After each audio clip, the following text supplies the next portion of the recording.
பல பெண்கள் கண்மூடித்தனமாக விஜயை பின்தொடர்வது அவருடைய படங்களுக்காக தவிர அவருடைய அரசியலுக்காக இல்ல அப்படிங்கிற விஷயத்த ரொம்ப அழகா ஒரு டிபேட்ல ஊடகவியலாளர் செந்தில்வேல் அவர்கள் பேசியிருக்கிறார். நாளைய தீர்ப்பு அவர் நடிக்க வரும்போதே அவர் முதலமைச்சர் பலன் சொல்லியிருந்தா இதே பெண்கள் சிரிச்சிருப்பாங்கல்ல? சிரிச்சிருப்பாங்களா இல்லையா சார்? பிரசாந்த் பீக்ல இருந்த காலம் ஒன்று உண்டு இல்ல, நடிகர் பிரசாந்த் பீக்ல இருந்த காலத்துல விஜய் முதலமைச்சர் பலன் முன்னிறுத்தப்பட்டிருந்தா இதே பெண்கள் நம்பி இருப்பாங்களா, ஏற்றுக்கொண்டிருப்பாங்களா? சிரிச்சிருப்பாங்க. ஒரு 19 வயதில் இருக்கக்கூடிய ஒரு தங்கை, ஒரு 20, 23 வயதில் இருக்கக்கூடிய ஒரு தங்கைக்கு காலில் செருப்பு போடாமல் நடந்துங்கிற வரலாறு தெரியாது.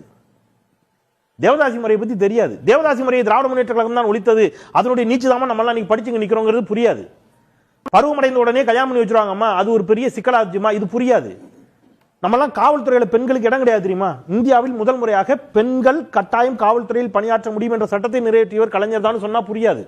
அவங்களுக்கு அவர் நல்லா டான்ஸ் ஆடுறாருங்கிறது மட்டும் தான் தெரியும்.